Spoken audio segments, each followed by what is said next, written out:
I talk about it, one of the quiz you all have is I said something about imagine if you are in a crowd of 1,000 people. So one of the quiz I'm telling the kids, like because they don't know what it is. If you're in a crowd of 1,000, or your dad is in a crowd of 1,000, what is one thing that will, one or two things, it can be anything that your dad will have that will make you to pick him among the crowd. And this is the foundation of what we're going to be talking about because you will find out a little bit how that relates to the topic of today.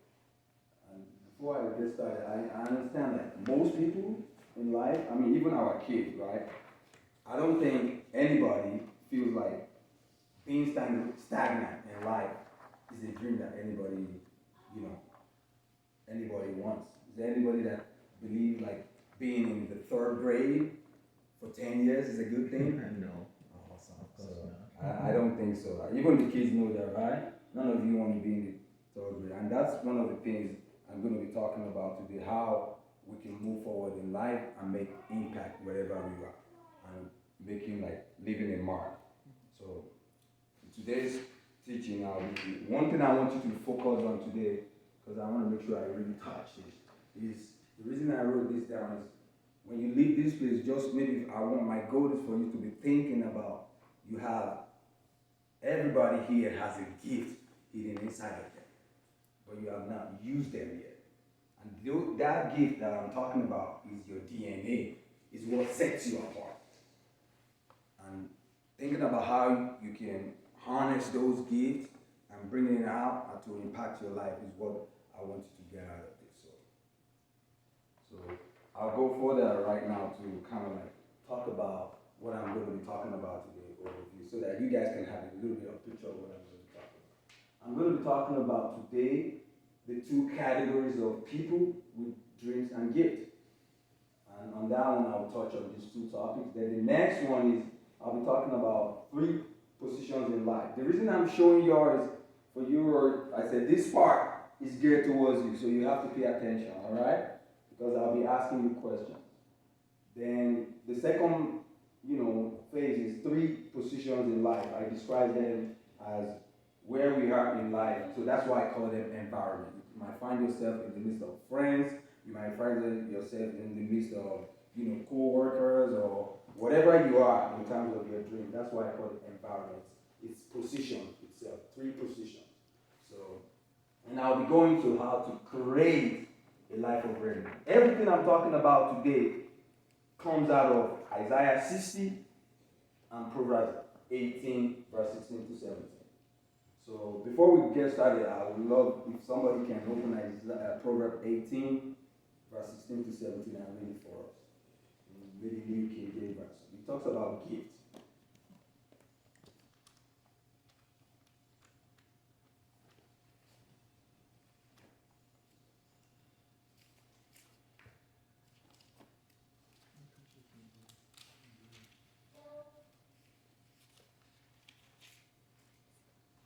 Everybody good. Okay, I'll say it right from my head. Say the gift of a man, right? Make a room for him. Is anybody there? All right, read it, please. If anybody can, please. A man's gift makes room for him and brings him before great men. Mm-hmm. The first one to plead his cause seems right until his neighbor comes and examines him. Awesome, thank you. I'll explain that a little bit. Just that's one of the foundation. A lot of people know Isaiah 60. So we're going to get started, but just pay attention. You understand what I'm trying to say because it's very important. Because we're talking about how to go into this future, but we need to understand how our present, past, and future come together before we can know what we're doing. So firstly, we're going to start with the two categories of people.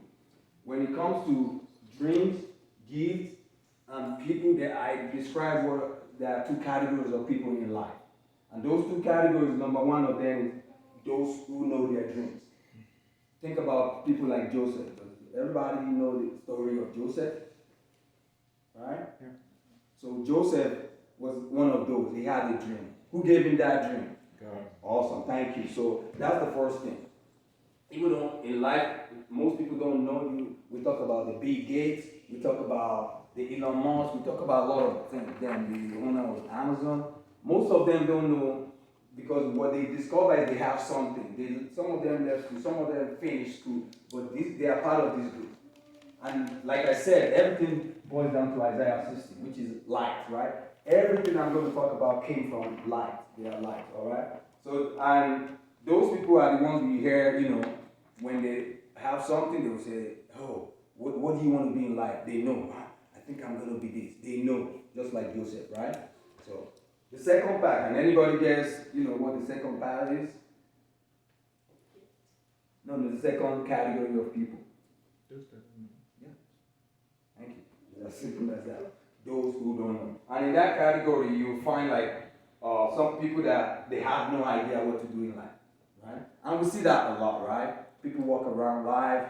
When you go to, when I first got here, some people say, oh, I went to school because I didn't know what to do. And sometimes I'll ask them, why? Why do you do that anyway? But why don't you kind of figure out what to do? Some people are like, hey, what's your dream in life? They're like, I don't know. I haven't figured out. I'm sure many of you, of the adults, have met some of those people. And that's the second category.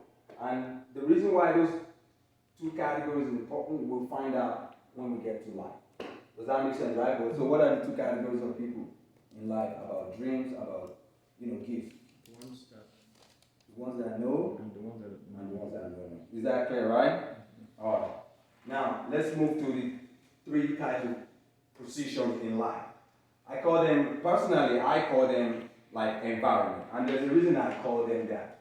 I already said it, where you find yourself in life. So, the first one is the present. Where we are right now, right? Does everybody agree that where we are right now is called the present? There's another word that we always call it. The present position is often described as today. Do we all agree that, right? So, now, that's why I left that open, all right? Today, we all agree it's also called today. Yeah. All right. That's where everybody is at right now. Whatever you do, you're in your today. So the number 2 position that I wrote down, which is, I call it an environment where you want to go, the position where you want to be. Like, for example, if you're here, let's say, when we were in Nigeria, that's why I call it environment and position. It's all the same thing. When we were in Nigeria, some people knew that place was not a good ground, was not a good environment, was not a good position. They wanted to migrate to another place, right? So I call that place they wanted to go to, I call it they wanted to go to the future, the developed world. So the second environment or place where people often go is called the future, which is where we want to go here tomorrow, right? Do we all agree sometimes we call it the future tomorrow, right? Yeah. Awesome. So let me write that down.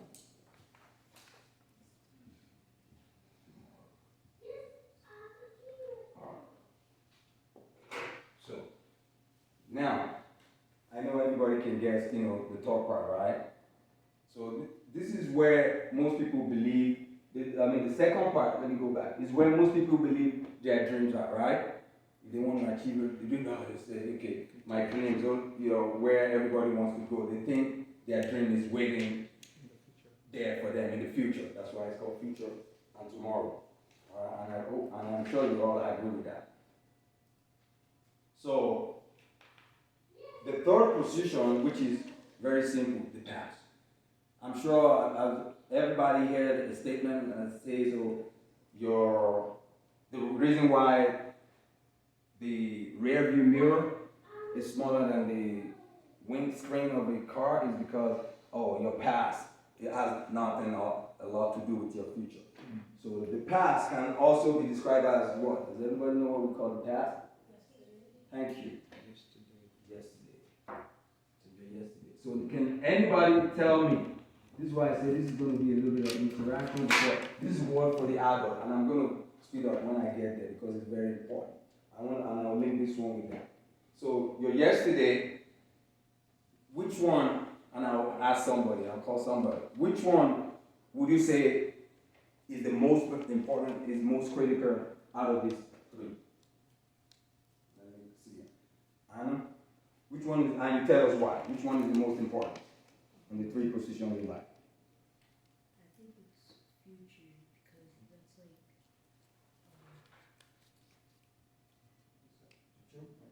Why do you pick future? Because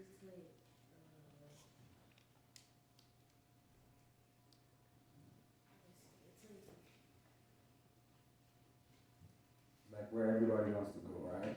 yeah, Does anybody have any other thing to add? Kenny, do you have any other thing to add? Why would you Cheat. Okay. All right, Pastor Hernandez. Pastor, let me go with Pastor Hernandez. Yeah, I'd say today. Why do we pick today, sir? You can start new today and really you can have an impact this day. All right. Pastor Hernandez pick today. Anybody wants to, today? Anybody wants to say something? Have any other idea? There are three in there, so. What about yesterday? All right. Yeah. Why, did you pick yesterday? I think yesterday is relevant. It's very. Okay, so yesterday is very. Okay. Because if there was no yesterday, today would not be done. All right. I'll show everybody here, and I'll put it into perspective before I go to creating a life of prayer. And I think Sam was talking about it yesterday.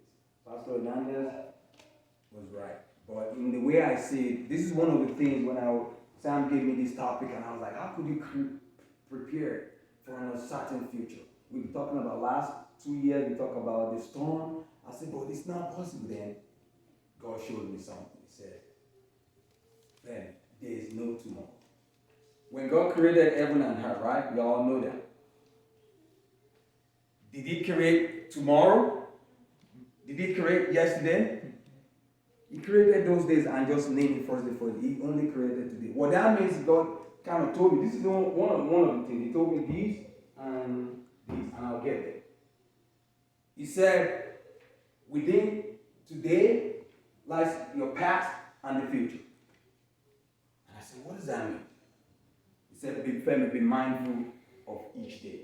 It is the most critical in life. So, he said, because within today, all right, for example, if you want to go to work or school, right? If you want to go to work or school, wake up in the morning, and let's say that's when you feel like your day starts, and you want to go to work. The moment you say you want to go to work, what do? Can anybody tell me? Just tell me, right? There's no wrong or right answer. What do? You say, you shower, right? Within the same day, that's what God was saying. Within the same day, when you shower, right? Can you go back to showering again? Let's say, how long does it take you to shower and dress up? 30 minutes. 30 minutes, right? Can you go back to that 20 minutes a day? It's possible. Every time you are always in the present. You are always in today. Guess what you said you want to go? The future, right? Until you get there, until you do what you have to do, get in your car, you are not there yet. When you get there, it's always now. It's always today. Does that make sense? Within each day is your past and your future.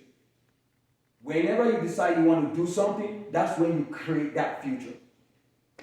Does that make sense to everybody? Within a day.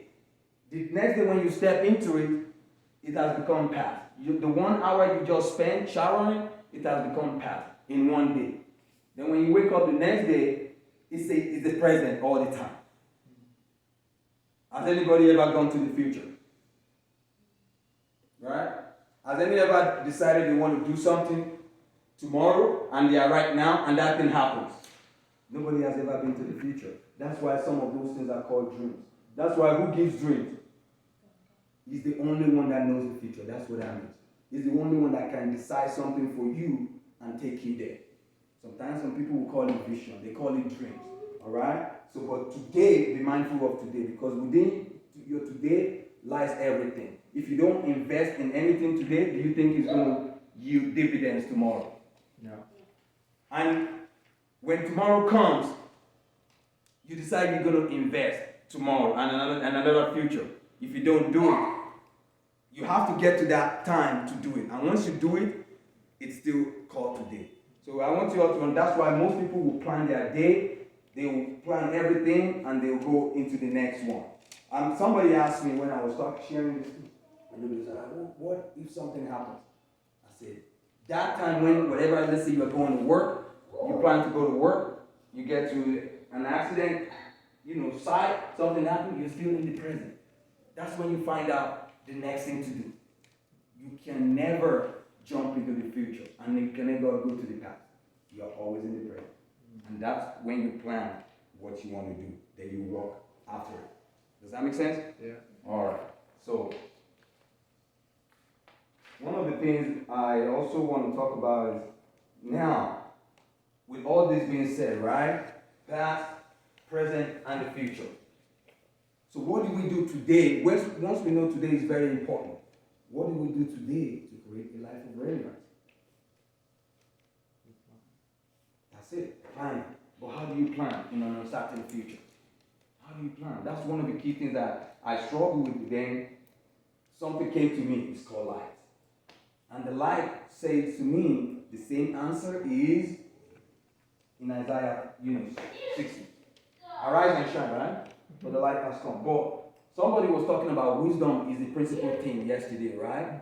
Part of light is what's called wisdom, understanding. But today, I'll be talking to you about an aspect of this called knowledge. This is an aspect of light to exposure, right? I'll be talking to you about light, the wisdom of God, but in our own sense, right? So that we can plan, we can create. Because we don't know this. Until He shows us this, that's what I mean by uncertain future.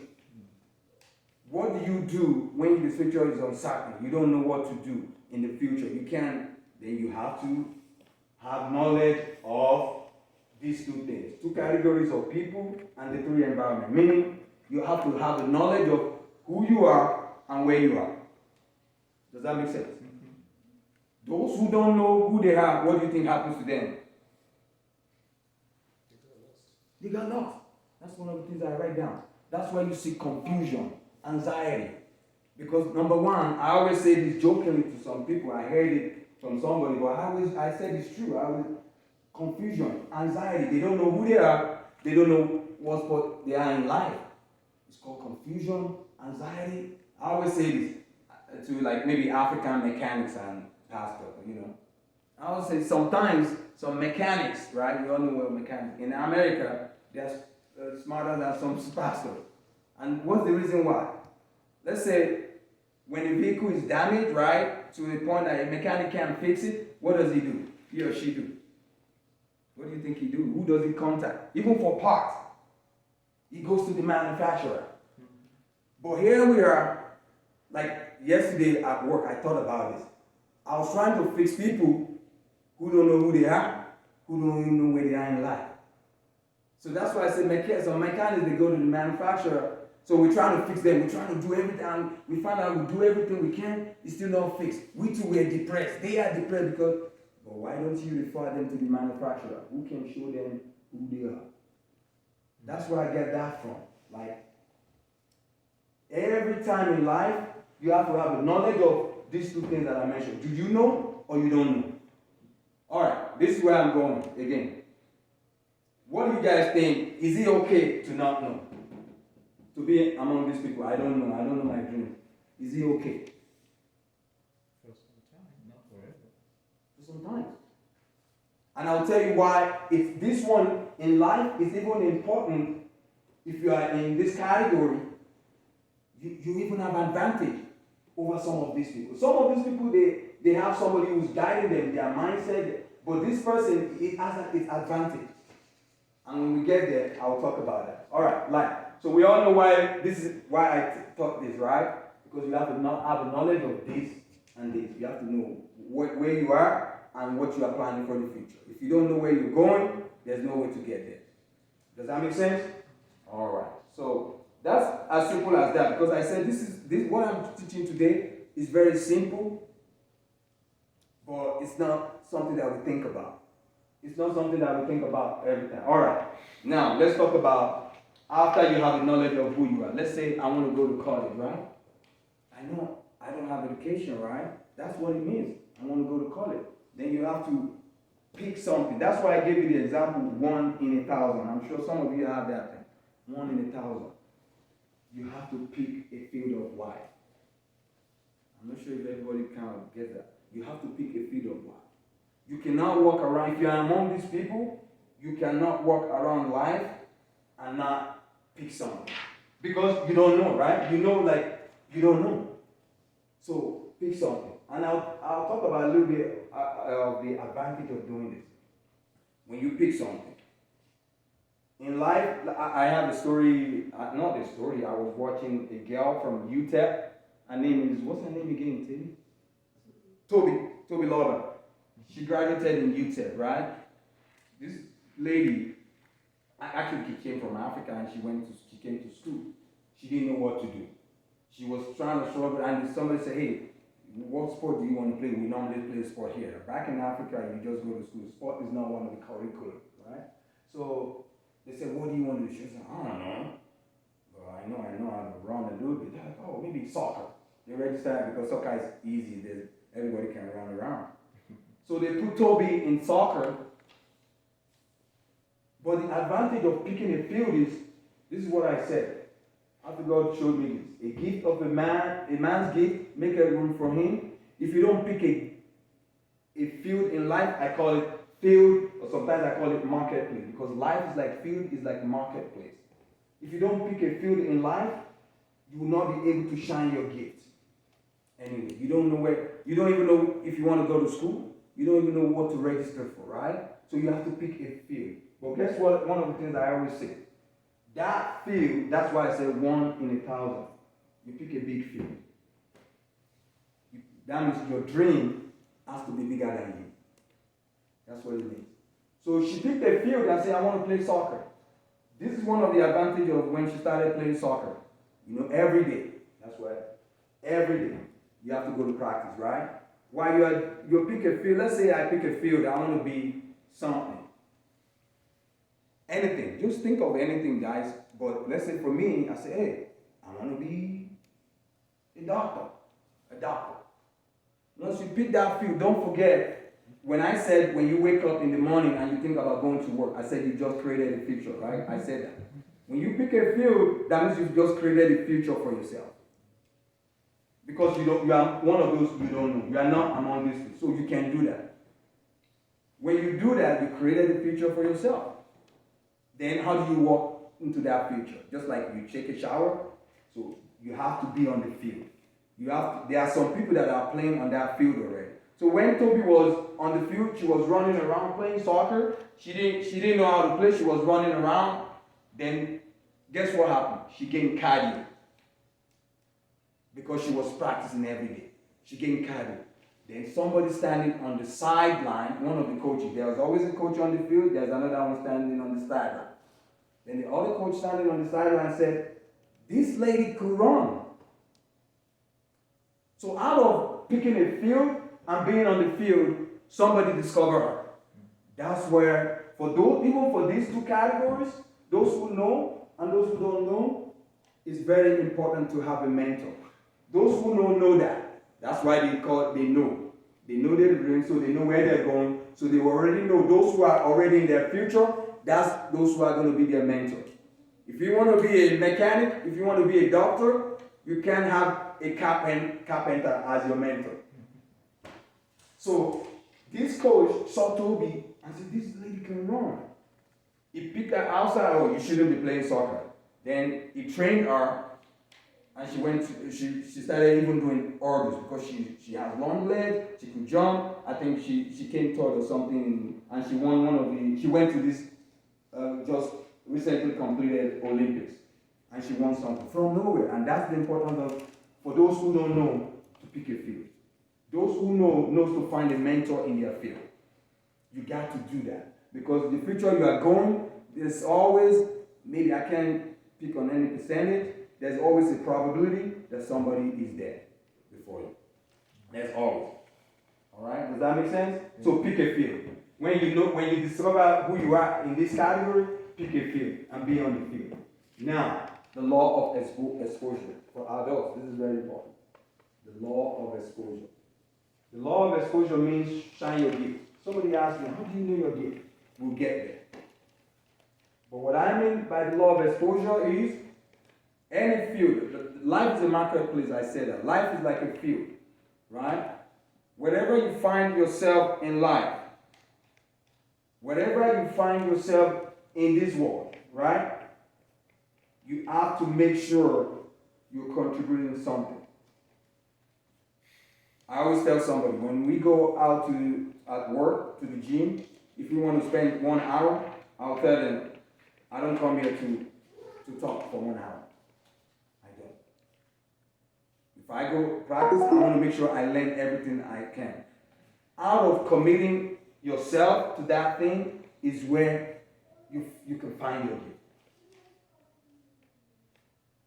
That's why you find a lot of people who are not serious, even when they do something in life, you find out that they can't figure it out. Because they get there, if you're there, you have to be there. And you have to shine whatever you have. This girl shows up every day. She couldn't play soccer, but she kept running more than everybody. She kept pushing out until they found out, oh, you got no control. We can use you as a runner. So you got to commit. You got to shine whatever you have, whatever it is you have, you got to shine it into that field. Does that make sense? I hope it makes sense. That's what law of exposure means. Law of exposure, I did photography, but it's an aspect of photography, right? And it's an aspect of light too. What it basically means is, wherever is dark, you shine your light into it. That's what it means. That means whatever you have, even though it doesn't have to be big, you don't have to have a big skill. But when you're there, show them whatever you have. I always say this to people, and I'll talk about it when I get to this one. Like, when you are in a place, like it happened to my daughter. She wanted to, register for soccer. They're like, oh, they didn't pick her when she did the trial. But somebody said,